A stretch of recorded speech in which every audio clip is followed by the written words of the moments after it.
বদলে গেছেন তারেক রহমান, রাজনীতির নতুন অধ্যায়ের সূচনা। দেড় দশকের দীর্ঘ নীরবতা ভেঙে তিনি ফিরেছেন আলোচনায়। দীর্ঘ নির্বাসনের পর রাজনীতির উজ্জ্বল কিন্তু বিতর্কিত এক নাম তারেক রহমান। একটি সাক্ষাৎকার, কিন্তু আলোড়ন যেন অর্ধশত বক্তৃতার সমান। প্রশ্ন ছিল অনেক, উত্তর ছিল ধীর, মাপা, কৌশলী। বিবিসি বাংলার ক্যামেরার সামনে দাঁড়িয়ে তিনি যেন বললেন, আমি এখন প্রস্তুত, সময় বদলেছে, আমিও। দীর্ঘ দেড় শতক তিনি ছিলেন দূরপ্রবাসী, তবুও দেশের রাজনীতির প্রতিটি বাঁকে তার ছায়া ছিল স্পষ্ট। 2007 সালের 11ই সেপ্টেম্বর 11 ঝড়ের দেশ ছাড়তে বাধ্য হয়েছিলেন তিনি। মামলা, পরোয়ানা, অভিযোগ সব মিলিয়েই তখন এক অনিশ্চিত সময়। কিন্তু লন্ডনের মেঘলা আকাশের নিচেও তিনি সাজিয়ে নিয়েছিলেন দলের ভবিষ্যতের নকশা।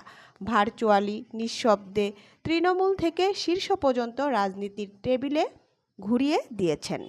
তার রাজনৈতিক যাত্রা কখনো সহজ ছিল না। 2001 থেকে 2006 হাওয়া ভবনের বিতর্ক, ক্ষমতার কেন্দ্রবিন্দু হয়ে ওঠা এবং তারপর সেনা সমর্থিত সরকারের হাতে বিরাজনীতিকরণ। কিন্তু সময় বদলায়। দীর্ঘ লড়াইয়ের পর 2024 সালের জুলাইয়ে বাংলাদেশের রাজনীতিতে আসে ভূমিকম্প। কোটা আন্দোলনের ঢেউ গড়িয়ে পড়ে এক বিশাল গণ আন্দোলনে। 5ই আগস্ট বদলে যায় বাংলাদেশের ইতিহাস। প্রফেসর ইউনূসের অন্তর্বর্তী সরকারে নতুন রাজনৈতিক ভারসাম্য জন্ম হয়। আর সেই সময়েই তারেক রহমান আবার শিরোনামে। বিবিসির সঙ্গে 2 কিস্তির সেই সাক্ষাৎকার ছিল শুধু প্রশ্ন উত্তর নয়, ছিল এক আত্মপ্রকাশ। দীর্ঘ নীরবতার পর এক রাজনৈতিক পুনর্জন্ম। তিনি ছিলেন সংযত, পরিমিত, তবুও প্রতিটি উত্তরে ফুটে উঠেছে এক অভিজ্ঞ রাজনীতিকের ধী চেতনামন। যদিও অনেকে বলছেন ঢাকা 32 নম্বর ভাঙা এবং আওয়ামী লীগের বিরুদ্ধে মব সন্ত্রাসের পেছনে তারেক রহমানের চরম প্রতিহিংসার ইন্ধন রয়েছে।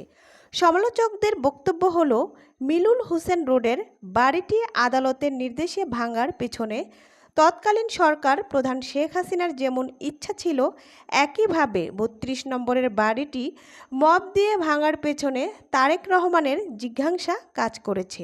সব কিছুর পরেও দেশ ফেরা, ভবিষ্যৎ নির্বাচন, আওয়ামী লীগের রাজনীতি, মতপ্রকাশের স্বাধীনতা, বাংলাদেশ ভারত সম্পর্ক, গণমাধ্যমের ভূমিকা, সবই এসেছে তার কথার ভেতর দিয়ে। সময়ই দেবে সেই উত্তর। কিন্তু এক জিনিস এখন পরিষ্কার, তারেক রহমান বদলে গেছেন, আর হয়তো সেই পরিবর্তনের সঙ্গে শুরু হতে যাচ্ছে বাংলাদেশের রাজনীতির নতুন অধ্যায়। রাজনীতি এক চলমান নদী, স্রোত বদলায়, মানুষ বদলায়, কিন্তু ইতিহাস ঠিকই খুঁজে নেয় তার উত্তরাধিকার। পরিবেশনায় নয়নতারা বাংলা।